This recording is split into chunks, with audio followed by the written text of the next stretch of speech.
السلام علیکم۔ 3 مارچ 2024 کی صبح آپ یہ ویلاگ دیکھ رہے ہیں۔ کہتے ہیں لوگوں کی ترجیحات ان کی ناکامی اور کامیابی کا سبب بنتی ہیں، جس کی مثال ہے ہمارا پڑوسی ملک بھارت، جہاں ایسی شادی کی تقریبات جاری ہیں جس میں امریکی سنگر ریحانہ، ڈزنی کے مالک ڈونلڈ ٹرمپ کی بیٹی، سویڈن کے سابق وزیر اعظم، بھوٹان کا بادشاہ، فیس بک کا مالک مارک زکربرگ اور بل گیٹس جیسے ٹائکون شرکت کر رہے ہیں۔ یعنی بھارت میں امبانی فیملی کی شادی میں جو لوگ شرکت کر رہے ہیں وہ پاکستان میں کسی سرکاری دورے پر بھی اب تک نہیں آئے اور شاید آئیں بھی نہیں، کیونکہ پاکستان کی ترجیحات یہ ہیں کہ پیپلز پارٹی کے ایک سینیٹر نے ٹویٹر، یوٹیوب، فیس بک اور تمام سوشل میڈیا پلیٹ فارمز کو بین کرنے کا مطالبہ کر دیا، قرارداد پیش کی ہے۔ یعنی انٹرنیٹ پر صرف پورن دیکھو، ننگی ویڈیوز دیکھو اور ان چوروں ڈاکوؤں کے وہ پیڈ اشتہارات دیکھو جس میں بتایا جا رہا ہوتا ہے کہ انہوں نے پاکستان کو جنت بنا دیا ہے اور ان اشتہارات کے پیسے بھی ہم دیتے ہیں۔ بھارت اس وقت سوشل میڈیا کے ٹائکونز کو ریڈ کارپیٹ دے رہا ہے، سرکاری دوروں اور بڑی بڑی شادیوں میں انوائٹ کر رہا ہے، جبکہ پاکستان میں بتایا جا رہا ہے کہ سوشل میڈیا شیطان ہے اور سوشل میڈیا فساد کی جڑ ہے، سوشل میڈیا نوجوانوں کو گمراہ کر رہا ہے۔ دنیا میں سوشل میڈیا سے انقلاب آ رہا ہے اور ہمارے یہاں سوشل میڈیا کو دیکھتے ہی کچھ لوگوں کو پیشاب آ رہا ہے۔ ہمارے یہاں سوشل میڈیا قومی سلامتی کے لیے خطرہ بنتا جا رہا ہے۔ ویسے شرمناک قرارداد جو پیپلز پارٹی کے سینیٹر نے پیش کی ہے، اس پر بلاول کو داد دینا تو بنتی ہے، کیونکہ جتنی اچھی ان کی اردو ہے اتنی ہی اچھی ان کی جمہوریت پسندی بھی۔ اس سے بڑی داد تو خیر اس بات پر بنتی ہے کہ جس طرح سے بلاول صاحب لیٹے ہیں ان لوگوں کے آگے جو ان کی ماں کی کردار کشی کرتے رہے، ان کے آگے جن سے ان کے نانا اور والدہ ساری زندگی لڑتے رہے، وہ بھی تاریخ میں بہت سنہری حروف سے لکھا جائے گا۔ کوٹ پینٹ پہن کر انگلش جھاڑ کر خود کو لبرل دکھانا کہ جی میں تو کوئی بہت ہی آزاد خیال انسان ہوں، ڈھونگے بھائی یہ سب۔ اس بار جس طرح سے سب کے سب جمہوریت کے ساتھ زنا بالجبر کرنے جا رہے ہیں، اس کا اثر ملک اور معیشت پر تو پڑے گا ہی، لیکن پاکستان کی جو عزت ہے دنیا میں وہ بھی مٹی میں مل جائے گی۔ یہ سمجھتے ہیں سب کچھ بند کر دینے سے سب ٹھیک ہو جائے گا۔ احمقوں، دنیا ڈیجیٹلائز ہو چکی ہے۔ اگر تم ڈیجیٹل پلیٹ فارمز ہی بند کر دو گے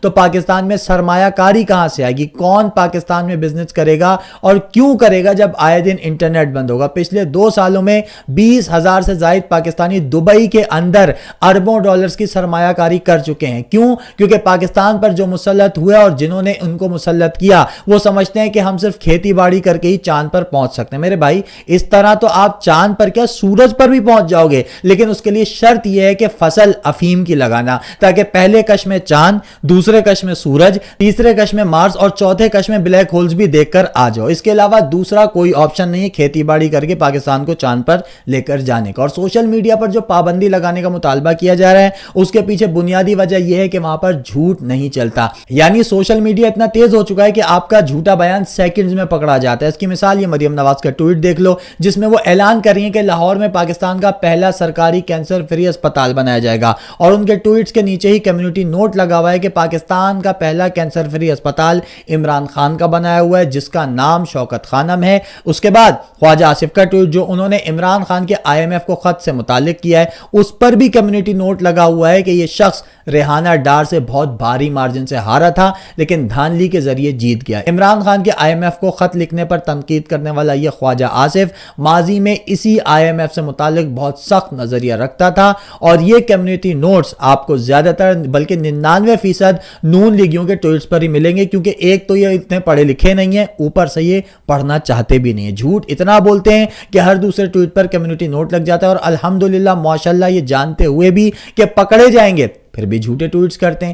اس لیے بند کرنا ہے ٹویٹر، فیس بک اور انسٹاگرام۔ اس کے علاوہ ایک اور خبر جو گردش کر رہی ہے وہ یہ ہے کہ حکومت نے ٹویٹر اور فیس بک استعمال کرنے والوں کا ڈیٹا مانگا تھا، جس پر ٹویٹر، ٹک ٹاک اور فیس بک نے پاکستانی حکومت کو کسی بھی قسم کی معاونت اور یوزرز کا ڈیٹا دینے سے یہ کہہ کر انکار کر دیا کہ یہ ہماری پالیسی اور فریڈم آف اسپیچ کی خلاف ورزی ہے، جس کی وجہ سے پیپلز پارٹی کے تھرو سینیٹ میں قرارداد لائی گئی کہ ٹویٹر، ٹک ٹاک بین کر دو، تاکہ اس قرارداد کے ذریعے کمپنی کو بلیک میلز کیا جائے کہ اگر تعاون نہ کیا تو بین کر دیں گے۔ مطلب اب پاکستان میں مریم نواز کی عادتوں کو پالیسی بنا لیا گیا کہ بلیک میلز کر کے کام نکلوا لو۔ تو بھائی ٹویٹر اور فیس بک کی کمپنیوں کو گھنٹہ فرق نہیں پڑتا، پوری دنیا اب ان کی محتاج ہے، نہ کہ یہ دنیا کے بڑے بڑے بزنسز انہی سوشل میڈیا پلیٹ فارم سے اربوں ڈالرز کما رہے ہیں، اور خود پاکستان کے اندر بھی یہ پلیٹ فارمز ڈالرز لانے کا ذریعہ ہیں۔ یہ کوئی آپ کے ججز، سیاستدان یا اور لوگ نہیں ہیں جو بلیک میل ہو جائیں گے۔ اگر آپ کے پاس ان کی ننگی ویڈیوز بھی ہوتی نا تب بھی یہ بلیک میل نہ ہوتے بلکہ کہتے شوق سے لگا دو, ہمارے پاس بھی ہماری ننگی ویڈیوز ہیں, ہم بھی لگا دیتے ہیں.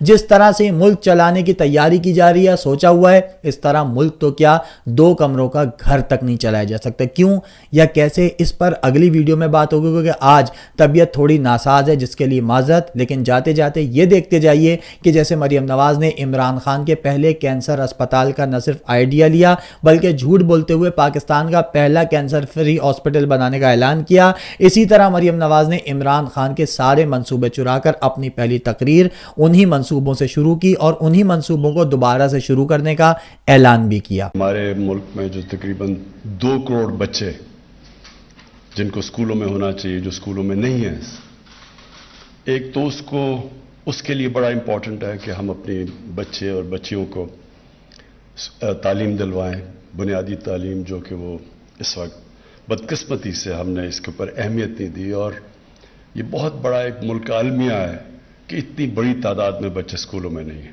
ہم کوشش کر رہے ہیں کہ ان کو اور یہ غریب گھرانوں میں بچوں کا یہ مسئلہ ہوتا ہے, اور اگر ان کو انسینٹیوز دیں, اسٹائپنڈز دے رہے ہیں, تو ایک تو یہ اس کا پہلو ہے. میرے سامنے آج وہ بچہ ہے جو اس وقت تعلیم حاصل نہیں کر رہا, اسکول سے باہر ہے. تعلیم کی سہولت اس کو کسی نہ کسی مجبوری کی وجہ سے میسر نہیں ہے. پنجاب کا کوئی بچہ وسائل کی کمی کی وجہ سے اسکول سے باہر نہ ہو. ہم نے اپنے وعدوں پر عمل کرتے ہوئے 9 ہسپتالوں پر کام شروع کیا, جن میں نشتر 2 ہسپتال ملتان, چلڈرن ہسپتال Bahawalpur, D G Khan institute of cardiology, burn centre Bahawalpur, Mianwali, لیا, اٹک, بہاول نگر اور راجن پور کے مدر اینڈ چائلڈ ہسپتال شامل ہیں. آج میرے سامنے وہ مریض بھی ہے جس کو کوئی ایسی بیماری ہے جس کا علاج وہ افورڈ نہیں کر سکتا اور ہاسپٹلز کے دھکے کھاتا ہے, اس کو دوائی نہیں ملتی ٹائم پر. پاکستان میں universal health coverage, health insurance, سارے خاندان جتنے صوبے ہمارے نیچے ہیں, پنجاب, پختونخوا, آزاد کشمیر, گلگت بلتستان اور بلوچستان, ہر شہری کو ہم انشاءاللہ ہیلتھ انشورنس دینے لگے ہیں, جو کہ جنوری سے شروع ہو جائے گی سارے پنجاب کے اندر ہر خاندان کے لیے. اور اس سے یہ ہوگا کہ کسی گھر میں بھی بیماری ہوئی تو 7 لاکھ سے 10 لاکھ روپے کسی بھی ہسپتال میں جا کے اپنا علاج کروا سکیں گے. 72 لاکھ خاندانوں کے لیے ہیلتھ انشورنس کارڈز کا اجرا کیا گیا, جس کے تحت 50 لاکھ کارڈز تقسیم ہوئے. 41 تحصیل اور ڈسٹرکٹ ہیڈ کوارٹر ہسپتالوں کی ری ویمپنگ جاری ہے. 195 بنیادی مراکز صحت اب 24 گھنٹے فنکشنل ہیں. 16 ارب کے میگا پروجیکٹس جاری ہیں. Medical teaching institutions reforms act pass ہو چکا ہے. ہم بہت جلد افیکٹو ہیلتھ کارڈ جو ہے وہ دوبارہ پنجاب کی عوام کے لیے ہم لے کر آئیں گے. مجھے جو خوشی ہے سب سے زیادہ جو کہ ہم سکل ٹریننگ کر رہے ہیں نوجوانوں کی, ایک تو سکلز ایجوکیشن کے اوپر ہم نے بڑی رقم ایلوکیٹ کی ہے. اس کے بعد یہ جو ابھی میں نے چیک دیے ہیں, کامیاب جوان, ہنرمند جوان, یہ پوری کوشش ہے کہ نوجوانوں کو ہم اپنے پیر پہ کھڑا کریں. ان کی کوئی بزنس, ان کا کوئی آئیڈیا, اس کے پیسے دیں تاکہ وہ اپنی کوئی بزنس شروع کر سکیں. ہنرمند پنجاب اسکیم کے تحت TEVT سیکٹر کے لیے 1.5 ارب روپے دیے گئے. میرے سامنے آج وہ نوجوان بھی ہے جس نے تعلیم بھی حاصل کی ہے, اس کے پاس ہنر بھی ہے, لیکن اس کے پاس نوکری نہیں ہے, روزگار نہیں. وزیر اعظم کی زیر صدارت نیوٹریشن کونسل کا پہلا اجلاس آج دوپہر 12 بجے ہوگا. دنیا کے ملکوں میں سے ہیں جدھر سب سے زیادہ ایک بیماری ہے, اور یہ سب سے افسوسناک چیز ہے, اس کو کہتے ہیں سٹنٹڈ گروتھ. ہم 45% پاکستان کے بچوں کی بات کر رہے ہیں. وزیر اعظم عمران خان احساس نشوونما پروگرام کا باقاعدہ اجرا بھی کریں گے. پروگرام کے تحت 2 سال سے کم عمر بچوں, حاملہ اور دودھ پلانے والی ماؤں کی غذائی کمی دور کرنے کے لیے اقدامات بھی کیے جائیں گے. ملک بھر کے 9 اضلاع میں 33 نشوونما مراکز رواں ماہ ہی کام شروع کر دیں گے.